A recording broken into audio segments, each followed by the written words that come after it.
기도하겠습니다. 끝으로 나의 형제들아 주 안에서 기뻐하라. 너희에게 같은 말을 쓰는 것이 내게는 수고로움이 없고 너희에게는 안전하니라. 개들을 삼가고 행악하는 자들을 삼가고 몸을 상해하는 일을 삼가라. 하나님의 성령으로 봉사하며 그리스도 예수로 자랑하고 육체를 신뢰하지 아니하는 우리가 곧 할례하라. 아멘.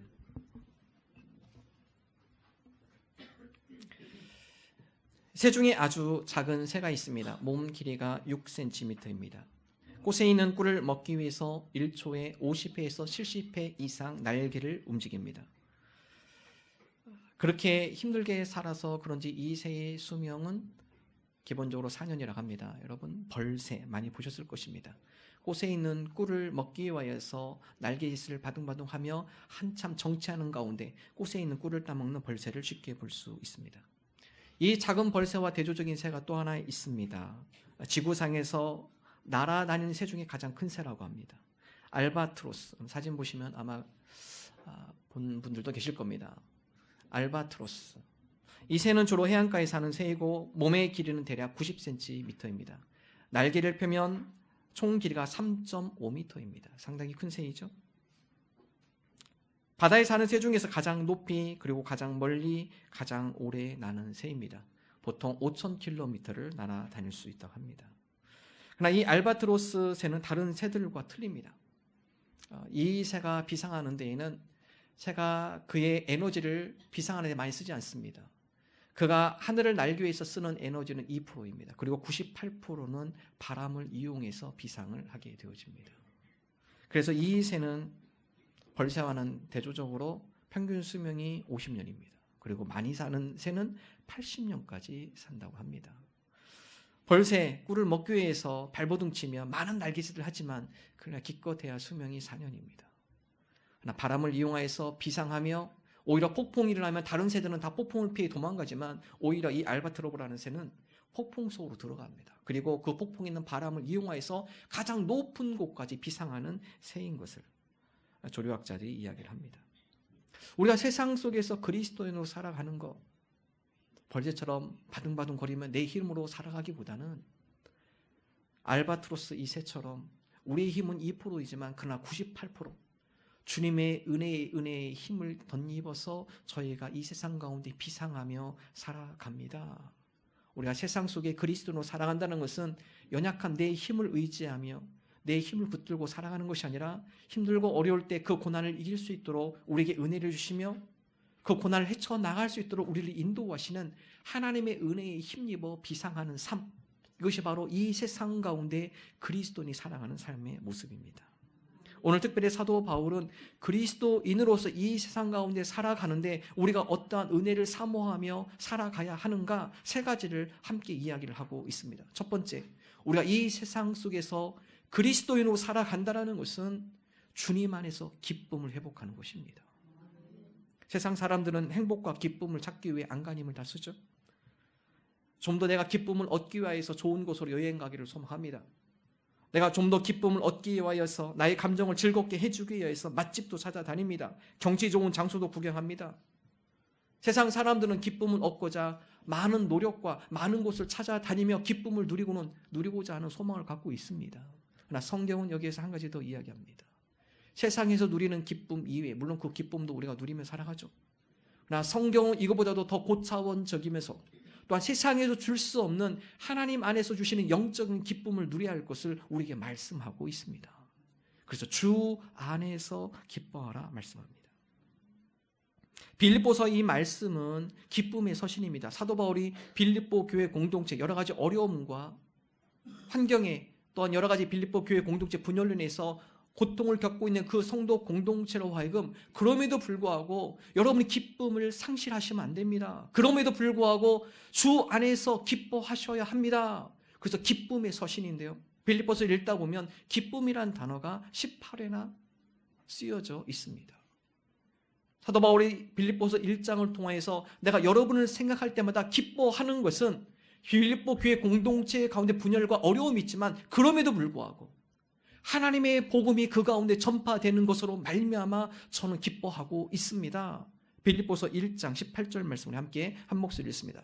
그러면 무엇이냐? 거칠애로 하나 참으로 하나 무슨 방도로 하든지 전파되는 것은 그리스도니 이로써 나는 기뻐하고 또한 기뻐하리라.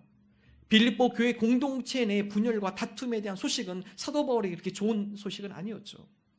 그러나 그럼에도 불구하고 사도 바울이 빌립보 교회 공동체로 말미암아 기뻐할 수 있었던 것은 그럼에도 불구하고 그 공동체 내에 하나님의 복음이 여전히 전파되는 것으로 말미암아 저는 기뻐합니다. 빌립보서 2장은 사도 바울로 하여금 빌립보 교회 공동체 여러분들의 믿음의 성장과 믿음의 진보를 위하여 내가 도구로 성장의 도구로 쓰임받는 것에 대해서 여러분을 섬김에 있어서 내가 기뻐합니다. 자, 빌립보서 2장 17절 말씀 우리 함께 한 목소리 읽습니다. 만일 너희의 믿음의 재물과 섬김 위에 내가 나를 전제로 드릴지라도 나는 기뻐하고 너희 무리와 함께 기뻐하리니. 사도 바울의 기쁨 두 번째 빌립보서 2장에서는 내가 여러분들이 믿음이 성장하고 여러분 가운데 믿음의 진보가 있는 그 자체, 만약 내가 여러분의 섬김의 도구로 사용되어져서 여러분 가운데 이런 믿음의 변화가 일어난다면, 이런 믿음의 성장과 열매가 맺혀진다면 그 섬김의 도구로 쓰인 것에 대해 나는 무척 기쁩니다. 섬김의 도구로 쓰인 것에 대해 사도 바울은 기뻐하고 있습니다. 3장에서는 예수 그리스도를 아는 것이 얼마나 큰 기쁨인지, 주님을 알아가는 기쁨을 내가 누리고 있습니다. 예수 그리스도를 만난 뒤에 내가 세상에 알고 있던 모든 것들이 배설물로 여겨지고 주님 안에서 더 기쁜 것, 주님 안에서 가장 고상한 지식을 느끼며 그 안에서 새롭게 내가 발견되어지는 것에 대한 기쁨에 대해서 빌립보서 3장에 서술하고 있죠. 그리고 빌립보서 4장 마지막에는 그러므로 여러분 어떠한 여건이든지 항상 주 안에서 기뻐하십시오. 빌립보서 4장 4절 말씀 함께 한 목소리 읽습니다. 주 안에서 항상 기뻐하라. 내가 다시 말하노니 기뻐하라. 오늘 사도 바울은 빌립보 교회 성도뿐만 아니라 주님을 믿는 우리 믿음의 세대들에게 주 안에서 항상 기뻐함을 우리에게 말씀하고 있습니다. 여러분 어떻게 항상 기뻐할 수 있을까요? 우리의 여건과 환경이 고통스럽고 힘들고 암울한 가운데서도 우리가 어떻게 그 가운데 항상 기쁨을 유지할 수 있을까요? 세상적 방법으로는 이해가 되지 않는 부분이에요. 세상적 사고로는 불가능한 일입니다. 그러나 오늘 사도 바울은 그 말씀 앞에 항상 앞에 주 안에서라는 것을 전제하고 있습니다. 믿음 안에서 나의 삶의 여건과 환경은 암울하고 힘들고 고난스럽고 고통스럽지만 그러나 주 안에서 믿음 안에 거하며 주 안에서 주님께서 주시는 은혜를 맛볼 때 비로소 항상 기뻐할 수 있는 기쁨을 하나님께서 우리에게 허락해 주신다는 것입니다. 여러분 이것을 사도 바울이 증명해냈죠. 오늘 빌립보서로 쓴 사도 바울의 상황은 편한 상황이 아니에요. 자유로운 상황이 아닙니다. 빌립보 교회 공동체 가운데 편지를 쓴 빌립보서는 사도 바울이 로마의 감옥에 갇혀있는 상태에서 감옥에서 쓴 편지가 빌립보서의 말씀이에요. 몸은 자유롭지 못합니다. 몸은 춥고요. 환경이 습기로 인하여서 어둠으로 인하여서 비참한 상황입니다. 그럼에도 불구하고 사도 바울은 그 안에 환경과 여건은 이러한 상황이지만 그러나 믿음 안에서 주 안에서 내게 기쁨이 넘침을, 여건과 환경이 내 속에 있는 주 안에서 있는 기쁨을 빼앗지 못함을 그가 증명해내며 빌립보 교회 공동체로 하여금 주 안에서 항상 기뻐함을 권면을 하고 있습니다. 이런 우리도 마찬가지입니다. 인생의 감옥이 많습니다. 우리를 힘들게 하고 우리를 암울하게 하고 우리를 고통스럽게 하고 우리를 어렵게 하는 우리 인생의 감옥. 그러나 여러분 우리 인생의 감옥 가운데 주님께서 주시는 기쁨을 빼앗기지 않기를 원합니다. 비록 여건과 환경은 그렇다 할지라도 그러나 세상에서 맛볼 수 없는 주님과의 교제 가운데 믿음 가운데 주님께서 부어주시는 은혜의 기쁨, 영적인 기쁨을 맛보는, 그리하여서 주 안에서 항상 기뻐하는 믿음의 사람들로 살아가게 하여 주옵소서. 어느 한 권사님의 고백이 있어요.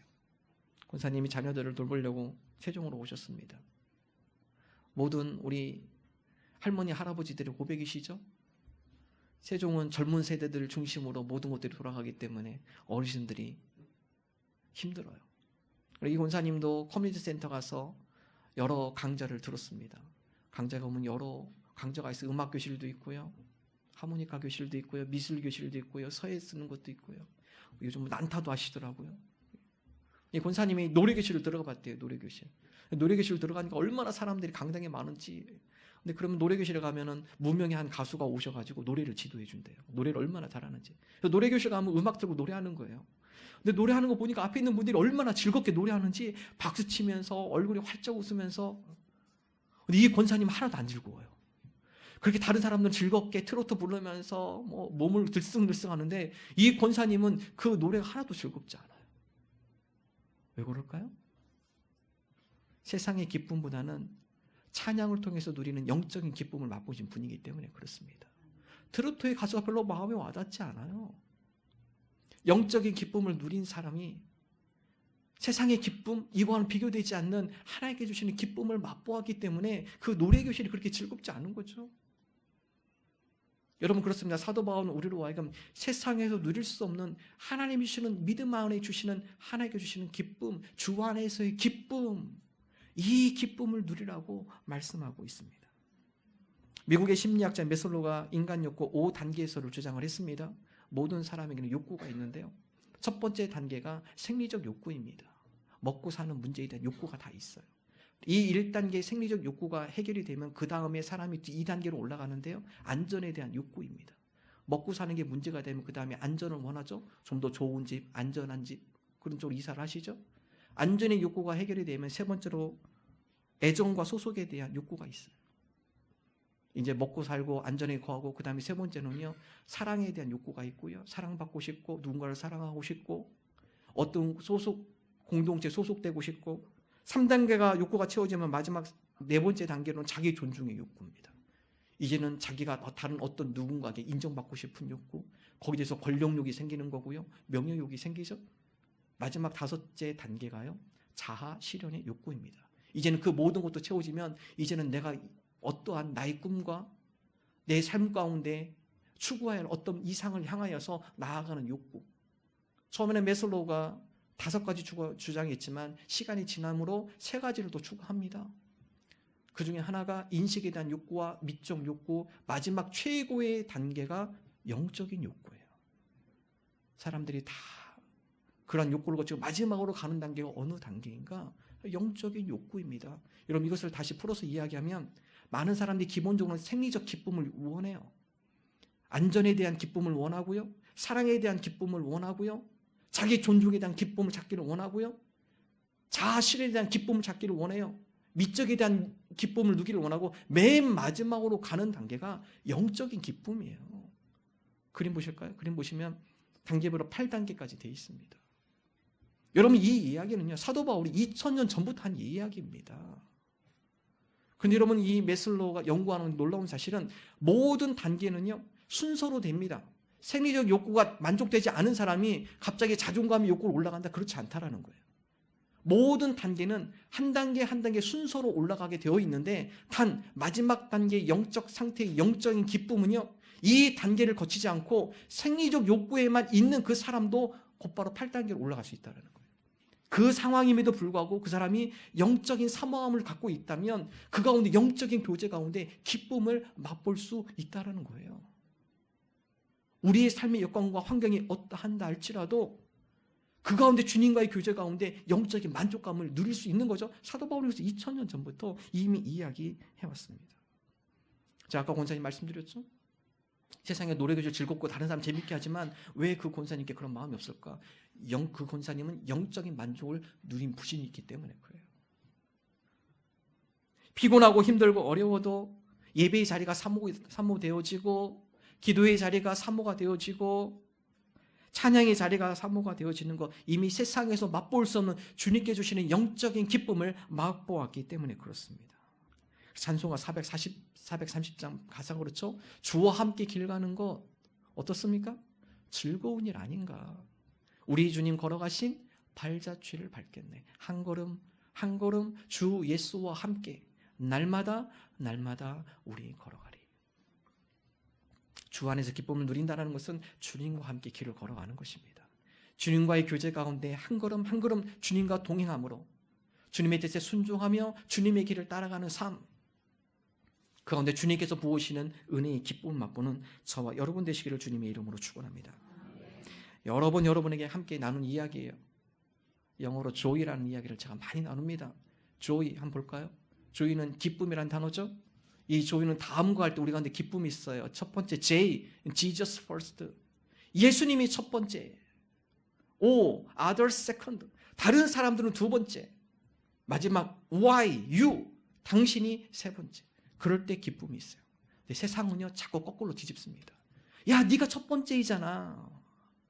네가 제일 중요하잖아. 네가 먼저야. 근데 여러분 거기에는요 기쁨이 없어요. 거기는 늘 불만이 있는 것이고요. 자기 중심적인 사고 때문에, 자기 중심적인 삶 때문에 만족함이 없는 것입니다. 기쁨은 첫 번째 예수 그리스도가 인생의 첫 번째가 될 때입니다. 다른 사람들이 두 번째, 그리고 마지막 내 자신이 세 번째가 되어질 때, 그때 비로소 주 안의 기쁨을 누릴 수 있습니다. 오늘 저와 여러분이 주 안에서 참된 기쁨을 누리기를 원합니다. 예수님께서 우리 인생 가운데 첫 번째 되기를 원합니다. 주변에 있는 다른 이들을 향한 관심과 사랑을 가지고 그들이 두 번째가 되기를 원합니다. 그럼 우리 자신이 세 번째 되기를 원합니다. 주님과 동행하는 기쁨을 누리는 저와 여러분 되시기를 주님의 이름으로 축원합니다. 또한 두 번째, 오늘 사도 바울은 세상 속에 그리스도인으로 살아가는 것, 행악자들을 삼가라, 주의하라 이야기를 하죠. 빌립보서 3장 2절의 말씀 우리 함께 한 목소리를 읽습니다. 걔들을 삼가고 행악하는 자들을 삼가고 몸을 상해하는 일을 삼가라. 사도 바울은 빌립보서 3장 2절을 통하여서 세 번이나 삼가라는 것을 반복적으로 표현하죠. 중요한 겁니다. 개들을 삼가고 행악하는 자들을 삼가고 몸을 상해하는 자들을 삼가라. 이 삼가다는 말은요 주의해라, 경계하라는 이야기예요. 행악하는 자들을 주의해라. 사도 바울은 행악하는 자들을 무엇이라고 비교하고 있는가? 개를 비유하고 있습니다. 개. 여러분 지금 우리가 개, 애완용 개이기 때문에 귀엽죠. 훈련을 잘 시키면 말도 잘 들어요. 지금의 개와는 비교가 되지 않는 2000년 전에 사도 바울 시대의 개는요 들개입니다. 들개. 여러분 들개 보셨나요? 산에 가다가 들개 만나면 빨리 도망가셔야 돼요. 위험합니다. 들개는요 공격성이 있습니다. 들개는요 집요합니다. 한번 물으면 끝까지 추적해서 물러 다니는 것이죠. 치명적인 상처를 입힙니다. 사도 바울이 왜 그 당시에 빌립보 교회의 성도들로 하여금 빌립보 교회 공동체를 흔들게 하는 그들을 향해서 들개라 표현했는가?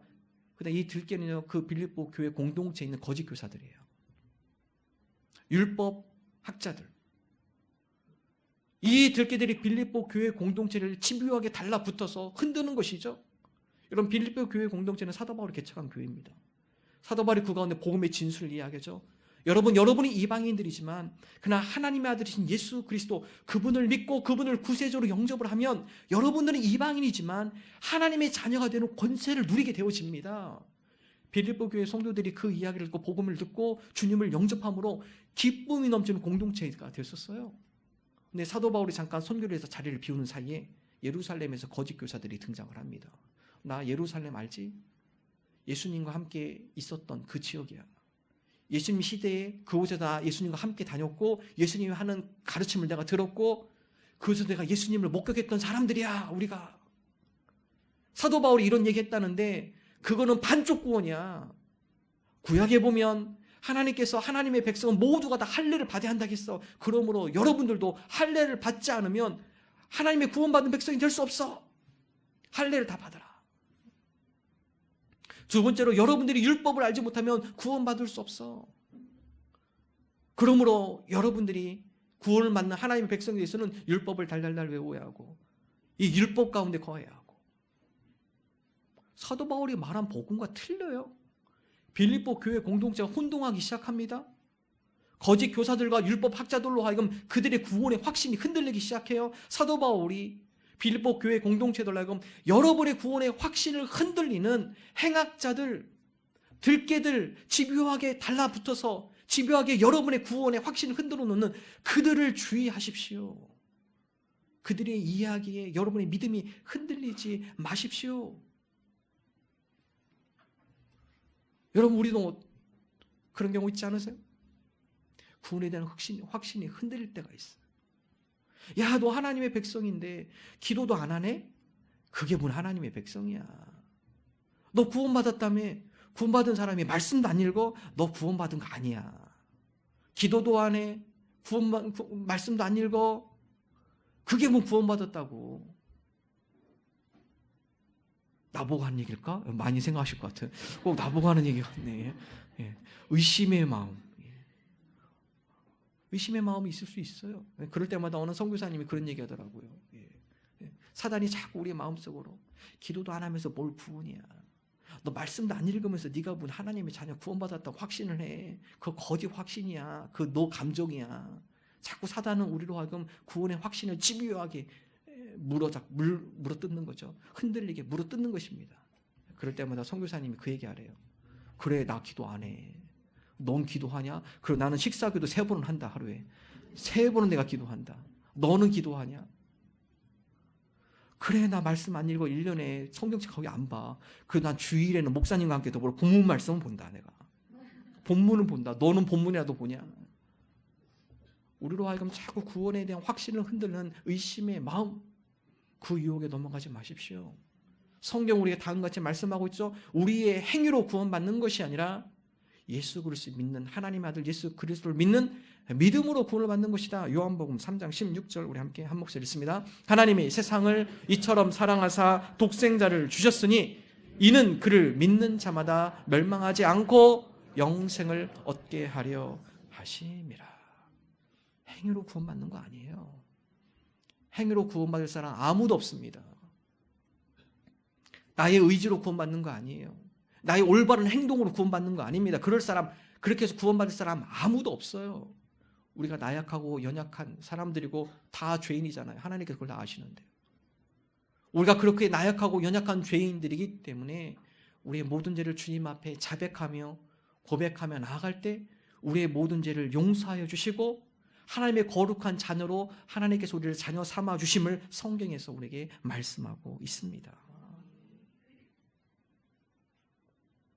어떤 분이 그런 말을 해요. 전도하다 보면요. 저는 죄를 너무 많이 지어가지고 교회 못 가요. 저는 죄가 너무 많아서 부끄러워서 하나님 앞에, 감히 하나님 앞에 제가 어떻게 그런 죄를 갖고 나갑니까? 못 가요. 저는 못 가요. 나중에 좀 착하게 살면 그때 제가 좀 나가겠습니다. 아직은 준비가 안 됐어요. 아직은 준비가 안 됐대요. 제가 그분한테 그래요. 목욕탕 갈 때 어떤 분이 그래요. 목욕을 가는데 목욕을 하도 안 해가지고 때가 너무 많아. 목욕탕 가는 게 너무 미안해. 너무 죄송해. 그래서 내가 집에서 좀 목욕을 하고 어느 정도 때를 좀 벗기고 그 다음에 목욕탕에 가야지. 똑같아요. 그 얘기야. 목욕탕 왜 갑니까? 묵은 때 다 벗기러 가시잖아요. 목욕탕 가는데 미리 집에서 먼저 목욕을 딱 하고 목욕탕 가시지 않잖아요. 여러분 교회도 마찬가지예요. 죄가 너무 많아서 못 가겠어요. 그런 사람 오라고 하나님께서 우리에게 주신 선물이 교회입니다. 교회. 누구든지 세상 속에 있는 모든 죄를 지은 자들아 다 내게로 오라. 예수님이 다 부르시는 거예요.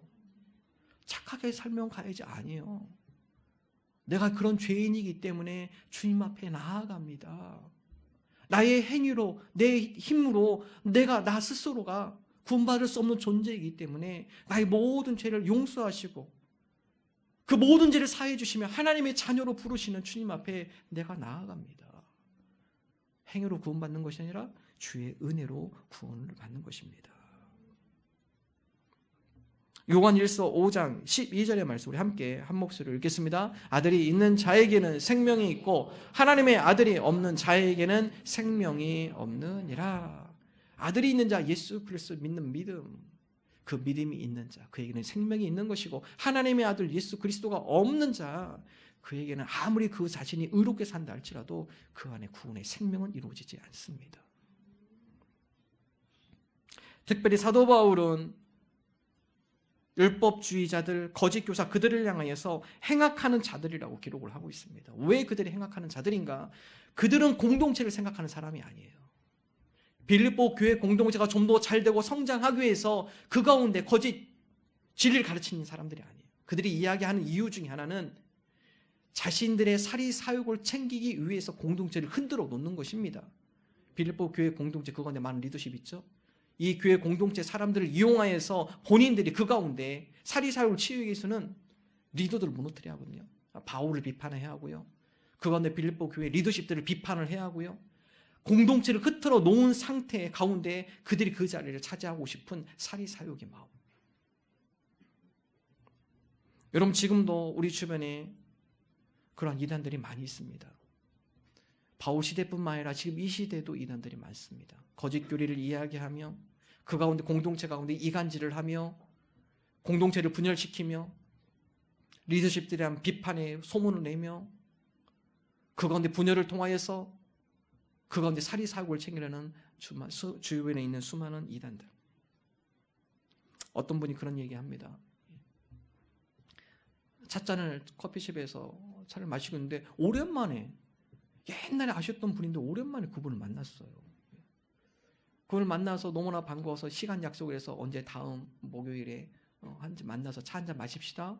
그날 목요일에 만나서 차를 마십니다. 그 커피숍을 만나서 너무나 반가워서 이런 얘기 저런 얘기 하는데 갑자기 이 분이, 상대분이 갑자기 벌떡 일어나가지고 옆에 있는 사람이, 아저씨가 지나가는데 인사를 하는 거예요. 손 붙잡고. 거기서 나누는 단어가 그렇습니다. 선교사님. 선교사님.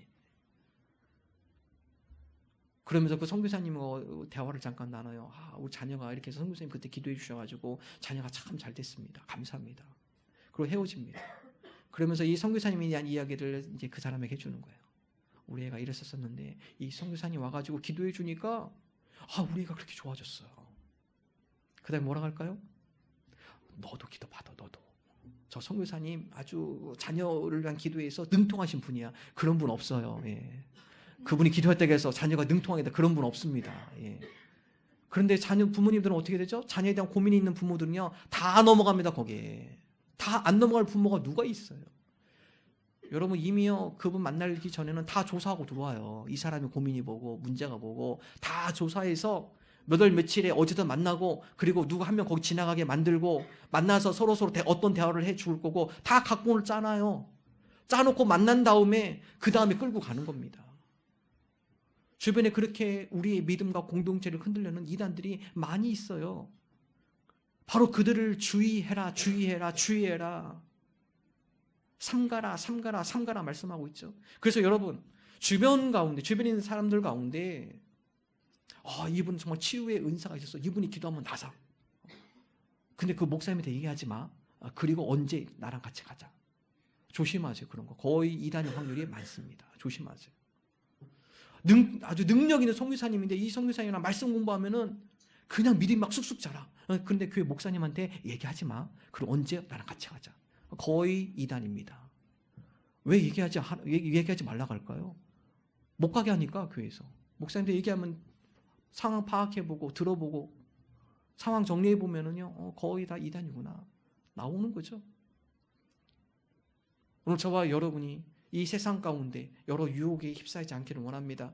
특별히 우리 가운데 구원의 확신을 흔드는 사단의 속삭임, 우리가 그 구원의 확신이 흔들리지 않게 주옵소서. 구원은 행위로 얻는 것이 아니라 전적인 하나님의 은혜임을 믿습니다.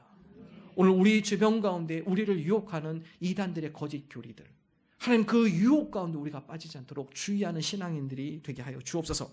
우리가 이러한 믿음으로 나가는 저와 여러분 되기를 주님의 이름으로 축원합니다. 마지막 세 번째, 세상 속에서 그리스도인, 바로 그 그리스도인은 예수님을 자랑하는 사람들입니다. 사도 바울은 오늘 우리로 하여금 너희들 자랑하는 가운데 예수 그리스도를 자랑해야 함을 우리에게 말씀하고 있죠. 자, 3절의 말씀을 함께 한 목소리 읽습니다. 하나님의 성령으로 봉사하며 그리스도 예수로 자랑하고 육체를 신뢰하지 아니하는 우리가 곧 할례하라. 사도 바울은 마지막으로 세상 속에서 그리스도를 사랑한다는 것, 그것은 바로 예수 그리스도를 자랑하는 사람들입니다. 여러분, 세상 사람들은요, 자기를 자랑하고 싶어해요. 자기가 갖고 있는 소유를 자랑하고 싶어요. 다른 사람보다 뛰어난 능력을 자랑하고 싶습니다. 자기가 갖고 있는 많은 지식들을 자랑하고 싶어요. 자기의 탁월한 외모를 자랑하고 싶고요. 자기가 갖고 있는 권력을 자랑하고 싶고, 자기가 누린 명예를 자랑하고 싶어요. 이게 모든 세상 사람들의 공통점입니다.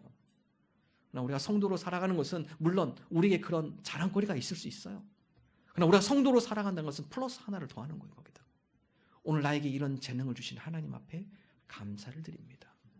오늘 나에게 이런 영광스러운 명예를 주신 그 주님 앞에 모든 영광을 올려드립니다.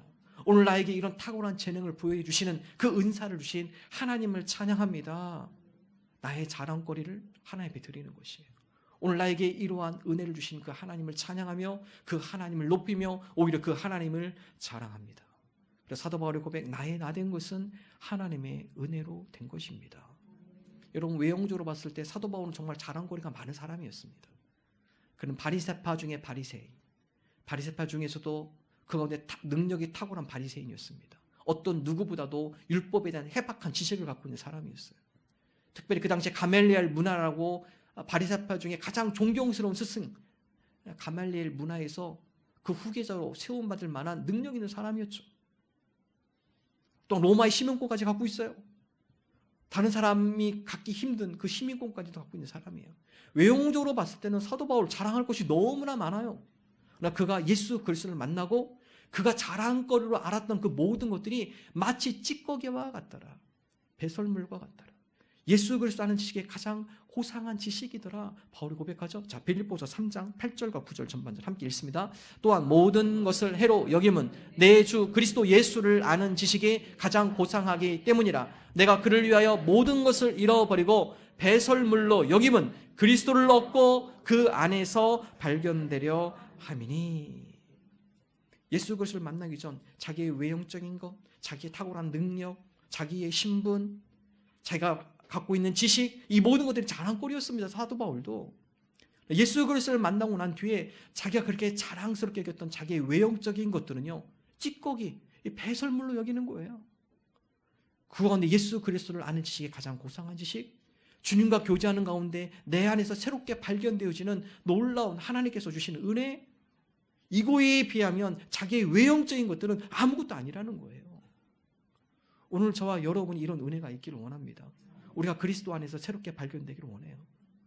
내가 주님을 더 깊이 알아감으로 그 가운데 놀라운 보물들을 더 발견하기를 원합니다. 우리의 외형적인 것으로 우리가 자랑 삼는 것이 아니라 오늘 나에게 은혜를 주시고 나의 인생을 주관하시며 나의 인생 가운데 내 인생을 새롭게 재해석해 주시며 그 가운데 하나님 나라에 대한 소망, 우리가 붙들어야 할 영원한 가치, 보람 있는 가치, 그러한 인생의 목표를 우리에게 주시며 그러한 보람된 인생의 길로 우리를 인도하시는 예수 그리스도, 우리가 그분을 자랑하게 하여 주옵소서. 고린도후서 10장 17절 마지막으로 함께 한 목소리 읽겠습니다. 자랑하는 자는 주 안에서 자랑할지니라. 오늘 저와 여러분이 주님 안에서 기쁨을 누리기를 원합니다. 우리 주변에 있는 여러 행악하는 자들, 거짓 교리 가운데 우리가 흔들리지 않기를 원합니다. 우리 인생의 자랑이 주 안에서 자랑하는 저와 여러분 되시기를 주님의 이름으로 축원합니다.